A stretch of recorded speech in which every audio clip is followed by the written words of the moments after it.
Hello, welcome to অরিজিস blog. আবার আজকে 30 তারিখ, লাস্ট ডে অফ কালার্স, মানে কালার্স অফ কারেজের দিনে পৌঁছে গেছি। আর এবছরে কে পেয়েছে? ঋত্বিক গুপ্তা শক্তি সম্মান 2025 পেয়েছে এবং কালার্স অফ কারেজে ঋত্বিক তার ছবিকে নিয়ে পৌঁছে গিয়েছিল গতকাল এবং আজকে। সঙ্গে রয়েছে মাম্মা এবং ড্যাডি, দুজনেই রয়েছে। তো কিরম লাগলো ঋত্বিক, কেমন লাগলো? হ্যাঁ হ্যাঁ, তো ওর ভালো লেগেছে, ও তো বলছেই। হ্যাঁ, আর আপনারা বলুন কিরম লাগলো এই যে থটসটা নিয়ে আমরা কাজ করছি? আমাদের খুবই ভালো লেগেছে। ঋত্বিকের এরকম অভিজ্ঞতা প্রথম, ঋত্বিকের বলে না, ঋত্বিকের জন্য, ঋত্বিকের কারণে আমাদের দুজনের এই অভিজ্ঞতা প্রথম। আর থ্যাঙ্কস টু মিস্টার মুখার্জি যে এই সুযোগটা উনি করে দিলেন আমাদের। এই মানে উই ফিল রিয়েলি প্রিভিলেজ এখানে আসার সুযোগ পাওয়া গেল। তার থেকেও বড় কথা যে এত এত ট্যালেন্ট চোখের সামনে থেকে দেখবার অভিজ্ঞতা হলো। আমার পাশেই, ঋত্বিকের পাশেই যিনি করছেন মিস্টার রঞ্জন কুর্মি, ওনার কাজ দেখে তো আমি মানে এত অবাক হয়েছি, এত অভিভূত হয়েছি। আমি স্টিল মানে আই এম গেটিং গুজবাম্পস যে এভাবেও নিজেকে নিয়ে এগিয়ে নিয়ে যাওয়া যায় এত প্রতিকূলতা সত্ত্বেও, এত ডিফিকাল্টিস সত্ত্বেও। উনি পা দিয়ে ব্রাশ ধরে, আর এত নিখুঁত কাজ। আমার ছেলেকে বড় করতে গিয়ে definitely it was not easy. ওকে নিয়ে জার্নিটা আমার খুব ইজি ছিল না, কিন্তু যেহেতু আমরা পেরেন্ট, এটা একটা পার্ট অফ লাইফ হয়ে যায়। খুব একটা আর কি নিজের চোখে তো নিজের জার্নি দেখা যায় না, কিন্তু বাকিদের যাদের আমি দেখলাম এখানে, ওপাশে দেবরাজ আছেন, অর্পণ, রূপসা, রুকু, বিনায়ক, রুকু, ওরা আছে সবাই। মানে এত অভিভূত, এত ভালো লেগেছে এই জার্নি। আমাদের এই অভিজ্ঞতাটা এত অন্যরকম অভিজ্ঞতা হলো একটা, যে সবসময় এটা মনে তো থাকবেই। এটা একটা কি বলবো, এটা একটা সারা জীবন এইটা চেরিশ করবার মতো একটা মুহূর্ত। আজকে এই যে দুটো দিন কাটালাম, 29 আর 30, ভীষণ ভালো অভিজ্ঞতা। আর মানে এত লোকের মাঝখানে ও যেহেতু সবসময়তেই একটু একাভাবে বড় হয়েছে, যেহেতু আমরা নর্থ বেঙ্গলে চা বাগানে ছিলাম, ওইভাবে বড় হয়েছে। এবং ক্যালকাটা এসে ও বেসিক্যালি অফলাইন ক্লাসেস সেভাবে কখনো করেনি, অনলাইন ক্লাসেসই করেছে। গ্রুপের মাঝখানে থেকে কাজ করা ও জানে না, এই প্রথম বাইরে এসে, বাড়ির বাইরে এসে পেন্টিং করবে। Thanks to mister Mukherjee. মানে এইভাবেও যে মানে লড়াই করা যায়, এইভাবেও যে বেঁচে থাকা যায়, মানে এইটাই শুনুন। মানে আমি মনে আছে যখন আপনাকে বললাম কালার্স অফ কারেজে ওকে নিয়ে আসবেন, শর্ত ছিল একটা, যে ওকে কিন্তু দুদিন থাকতে হবে, লাইভ পেন্টিং করতে হবে, এবং ও কিন্তু করেছে। এইটা ও গতকাল থেকে শুরু করেছিল, আজকে ফিনিশ করেছে। তার একটাই কারণ, মানে আমি এটা প্রমাণ করতে চাই, ধরুন ছবি এসে ডিসপ্লে হতে পারে, আমি বলতে পারি এটা ঋত্বিক সব এঁকেছে। আমি একজন জেনারেল মানুষ হিসেবে এলাম, দেখলাম, আমার মনে একটা ডাউট থাকতে পারে, প্রশ্ন থাকতে পারে, আদৌ কি ঋত্বিক করেছে? তাহলে কি আমি ঋত্বিককে কোনো রকম সাপোর্ট করছি? আমি কিন্তু ওর ছবিটাকে নিয়ে হয়তো সেল করছি, কিন্তু ঋত্বিকের কোনো গ্রোথ করানোর চেষ্টা করছি না। একদমই তাই। আমার কাছে প্রমাণ করানো ছিল Ritwik can draw his photo, ও নিজে পেন্টিং করতে পারে, ও করতে জানে, ও করতে পারে। এবং ও এই দুদিন কিন্তু এটা আমাকেও প্রমাণ করালো, আপনাদেরকেও প্রমাণ করলো। ওকে আগামী দিন এরা মিনিস্ট্রি বলে অবশ্যই পাঠাবে, এরকম সুযোগ আসলে পারে ও নিজেকে প্রমাণ। এবং কেউ ছবি চাইলে বলবেন ওখানে কি ও লাইভ করতে পারবে, আপনারা বলবেন। তার কারণ হচ্ছে ওকে যদি আপনারা এনকারেজ না করেন, খালি ছবি ডিসপ্লে করিয়ে দেন, তাহলে ওর গ্রোথ হচ্ছে না। কিন্তু ও ঘরের কোণেই থেকে যাচ্ছে, ও ঘরেই থেকে বিভিন্ন জায়গায় যাচ্ছে। ওর মেন্টাল একটা গ্রোথ পরিবেশের সাথে এবং সবার সাথে মিশছে, দেখছে ওর সেলফ অস্তিত্ব। বাবা মা সারা জীবন থাকবেন না, ওর কি হবে? ও যদি ওই ফিলিংসটা তৈরি করতে পারে, এটা আমার জগৎ, আমি এটাই করব, ও কিন্তু এখন থেকেই আমাদের ওই জায়গাটা জোর দিতে হবে, যত কষ্টই হোক। দেখলেন তো কোনো সমস্যা, আপনাদেরও একটা ভয়, আতঙ্ক, চিন্তা ছিল হয়তো, কি করতে পারে সবার সামনে পাবলিকলি, ও কি করবে। ও দেখেছেন তো, আপনারা প্রাউড হন ওর জন্য। We are proud and very, very proud of our son. And at the same time, we are really in your debt মানে and I'm saying this with my hand on my heart that এরকম একটা platform দেওয়ার জন্য উনি ছবি আঁকতে পারে, আপনিও জানতেন, আমরাও জানতাম, আপনি জেনেই যোগাযোগ করেছিলেন, রিককে খুঁজে বার করার জন্য। খুঁজে বার করেছেন আপনি, ও ছবি আঁকতে পারে জেনে, কিন্তু এরকম একটা জায়গায় সবার মাঝখানে বসেও আঁকতে জানে, এটা সত্যি আমরা এই সুযোগটা আমাদের দিতে হবে ওদেরকে।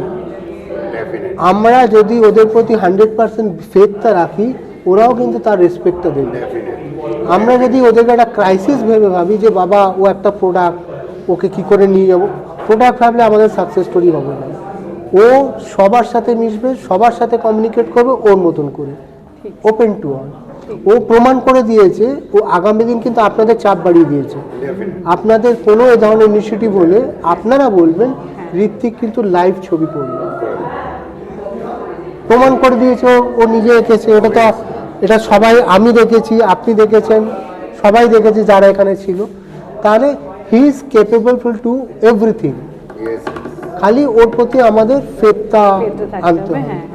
এবং আগামী দিনে আমি চাইবো এই ধরনের ইনিশিয়েটিভ আরও মানুষরা নিক, যাতে এই সুযোগটা হয়তো আমি বছরে একবার পাচ্ছি। আমাদের বাচ্চাদের জন্য এরকম প্ল্যাটফর্ম আরো অনেক অনেক দরকার।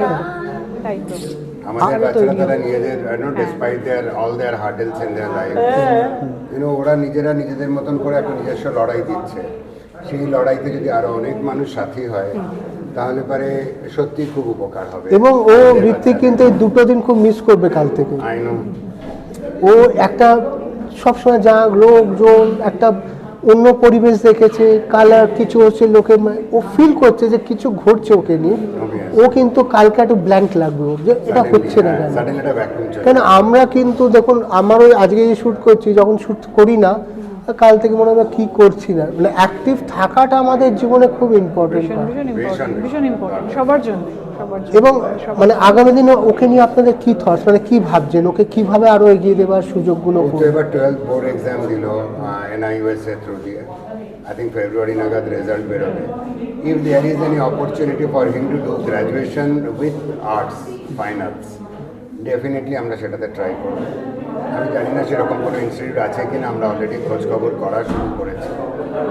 আর ঋত্বিক বারবার আমাকে জানিয়েছে থ্রু টাইপিং যে ও আর্টিস্টই হতে চায়, ও একজন আর্টিস্ট আর একজন গুড হিউম্যান বিং হতে চায়, এটাই ওর টার্গেট লাইফে। তো সেটা তো ডেফিনেটলি পেইন্টিং নিয়ে এগিয়ে যাবে একদম। এবং সেখানেই আপনাদের ফুল ফোকাসটা থাকা উচিত, একদম 100% ফুল ফোকাস। এবং আমরা যে ধরনের এই যে শক্তি সম্মান, তারপরে যে ইনিশিয়েটিভ, আপনার কি মনে হয় এইগুলো প্রয়োজন আছে? মানে এগুলো ইন্সপায়ার করছে, উৎসাহ দেওয়া মানুষকে যে এগিয়ে যাওয়ার জন্য, বা সে যেটুকু করেছে, whatever little they might have achieve so far, সেটাকে অ্যাপ্রিসিয়েট করার এবং সেটাকে রেকগনাইজ করা। আমাদের পেরেন্টদের তো আছেই দাদা, আমাদের পেরেন্টরা তো মানে আমরা পেরেন্টরা তো যেখানে যেভাবে হোক আমরা চেষ্টা করি বাচ্চাদের, ছেলে মেয়েদের এগিয়ে নিয়ে যাওয়া। কিন্তু আমার যেটা পার্সোনালি মনে হলো, এতে ঋত্বিকেরও এখানে এসে বসে পেইন্টিং করে বা সবার সঙ্গে ইন্টারাক্ট করে ঋত্বিকের সেলফ এস্টিমটা কিন্তু বাড়লো। He also felt confident. এটাই আমাদের মেন জোর দিতে হবে। আমরা যতটা পারবো ওদেরকে এগিয়ে দেবো সামনে। এরা হচ্ছে হিরো। এবং চোখের সামনে দেখলো যে 5 of his paintings কি হতে পারে, ওর অ্যাটমসফিয়ারটা ফিল করলো। ওর আগামী দিনে এরকম কোনো জায়গায় যেতে অসুবিধা হবে না। খালি আমাদের কিছু জিনিস খেয়াল রাখতে হবে, যেটা মেনটেন করতে হবে, একটু কাম জায়গা হতে হবে। পরিবেশটা খুব বড় একটা ফ্যাক্টর হয়। ওই পরিবেশটা একটু ফ্রেন্ডলি হতে হবে, খুব ভিড় হতে হবে না, মানে ফাঁকা একটু গ্যাপ নিয়ে থাকতে হবে। একটা স্পেস থাকবে, ওরা উঠবে, যাবে, খাবে, দাবে, ঘুরবে, আবার কাজ করবে, ওদের মতন করে একটা জগৎ করবে। Both yesterday and today, at one point of time, it was really crowded. It was really crowded. There were so many people. আর কত আমাদেরও তো কতজনের সঙ্গে আলাপ হলো, কত নতুন মানুষের সঙ্গে আলাপ হলো, সবার সাথে সবার একটা চেন, নেটওয়ার্ক অফ চেন। এবং ধরুন এইটা তো অনেকে পেরে উঠছে না বা ভাবতে পারছে না, তারা ভাবছে এদের দ্বারা আর কিছু হলো না, হবে না। সেই পেরেন্টসদের আপনাদের তরফ থেকে কি মেসেজ দেবেন? ডেফিনেটলি, মানে আমরা যা দেখছি ঋত্বিককে নিয়ে, এখনো ছোট ছিল, 2 years 10 months, it was finally confirmed that he had autism, he is in autism, he was in autism spectrum. সেখান থেকে আজকে যে জার্নিটা, definitely it was not easy, but আমরা ফেথ রেখেছিলাম যে না, ও পারবে। আর ডেফিনেটলি বার্নালি প্রচণ্ড স্যাক্রিফাইস করে গেছে ও নিজের লাইফের কথা। তো মাদের একটা বিশাল দেওয়াল হয়ে দাঁড়িয়ে থাকে না।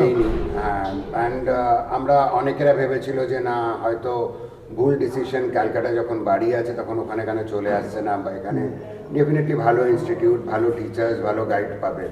বাট চা বাগান থেকে একটা জিনিস হয়েছে, Rick turn out confident boy, and Rick is social. এটা একটা বড় জিনিস আমরা পেয়েছি। আফটার ওটাই থাকবে finally at the end of the day.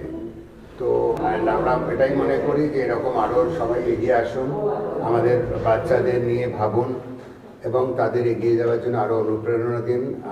I know definitely it will go a long way, not only to change the lives of our children, but actually it will mold our thought process. এবং এটাকে পৃথিবীর অনেক কিছু change হচ্ছে, আমাদের চিন্তাধারাগুলো একটু polish করে change করতে হবে, ইম্প্রোভাইজ করতে হবে, সঙ্গে সঙ্গে কন্টেন্ট ডেভেলপ করতে হবে, পজিটিভ থাকতে হবে। আমি পার্সোনালি মনে করি একটা যদি বড় গুহা, অন্ধকার গুহার মধ্যে দিয়ে যদি আমি হাঁটছি, একটা না একটা সময় তো গুহার তো একটা দরজা আছে, সেখান থেকে তো আমি আলো দেখতে পাবো।